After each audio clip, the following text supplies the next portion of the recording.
कितीही गरिबी असली तरी जिद्द असेल तर माणूस कोठेही यश संपादन करू शकतो, हे ठाण्याच्या निशा फुलसुंदर हिने दाखवून दिलं आहे। मूळची नांदेडची असणारी निशा फक्त 9वी शिकली आहे।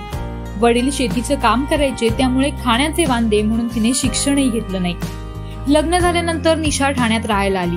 त्यानंतर 6 ते 7 वर्षांनंतर मुलं बाळ झाल्यावर घरात एकटं राहून निशा कंटाळायची। पतीची आर्थिक परिस्थिती सुद्धा फार चांगली नव्हती, म्हणून निशाने ब्युटी पार्लरचा कोर्स केला। तिथेच ती कामही करायची, परंतु तिथं तिला फक्त 3 ते 4 हजार रुपये पगार मिळायचा। संध्याकाळी जेवायला काय बनवायचं, भाजी कशी आणणार, पैसे कुठून येणार हे प्रश्न होतेच व तिला कायम पडायचे। परंतु हळूहळू तिला मेकअप करण्यासाठी घरी बोलावण्यात आलं आणि तिच्या नॅचरल मेकअपला गिराईकांची मागणी सुरू झाली। याच प्रवासात तिने छोट्या छोट्या फॅशन शो कॉम्पिटिशन मध्ये सहभागी व्हायला सुरुवात केली आणि तिला beautiful eyes, miss India, miss Thane असे किताब मिळत गेले। फक्त इयत्ता 9वी शिकलेल्या निशाला 2 मुलं असूनही घर तर सगळं सांभाळून ती तिची आवड सुद्धा मनापासून सांभाळते आणि पतीला सुद्धा घर खर्चात हातभार लावते। सध्या ठाण्यातील निशा फुलसुंदर अनेक स्त्रियांची आणि तरुणींची प्रेरणास्थान आहे। निशाला आतापर्यंत 9 ते 10 क्राऊन आणि 15 ते 16हून अधिक पुरस्कार देऊन सन्मानित करण्यात आला आहे। नमस्कार निशाताई, मी ठाण्यामध्ये राहते, शिवाजीनगरमध्ये, आणि मला इथे येऊन आता 20 वर्ष झाली।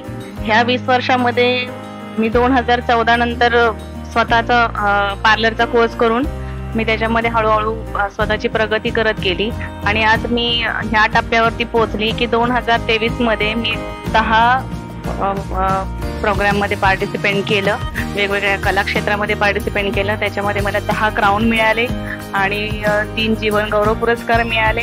त्याच्यानंतर एक लागूबंधूच्या ज्वेलर्समध्ये पार्टिसिपेट केलं होतं, त्याच्यामध्येही मला ब्युटिफुल फेस म्हणून क्राऊन मिळाला आणि PNG मध्ये मी शो स्टॉपर म्हणून होती आणि डिसेंबरमध्ये गोव्यामध्ये पण एक शो होता, तिथे पण मी शो स्टॉपर म्हणून काम केलं होतं। लहानपणापासूनचा प्रवास कसा होता, म्हणजे लहानपणी किती संकटांना तुम्हाला सामोरं जावं लागलं आणि आता एकूण प्रवास तुमचा कसा आता स्ट्रगल झाला? लहानपणी आमचं असं असायचं की जर आपण म्हटलं की गुलाबजाम म्हणजे काय, तर ते दूध आणि बिस्किट जेव्हा आम्हाला ताप यायचा तेव्हा माझे वडील आम्हाला हॉटेलमध्ये घेऊन जायचे आणि तेव्हा ते दूध आणि बिस्किट खायचो, तर ते आमच्यासाठी गुलाबजाम असायचं। आणि लहानपणापासून म्हणजे वडील शेतामध्ये काम करायचे, तिकडनं स्ट्रगल करत करत इथपर्यंत आली आणि आता मला स्वतःला एवढं छान वाटतंय की मी माझ्या आई वडिलांचं किंवा मी माझ्या सासू सासऱ्यांचं नाव इतकं पुढे आणलंय की स्वतःला मला खूप अभिमान आहे त्याचा।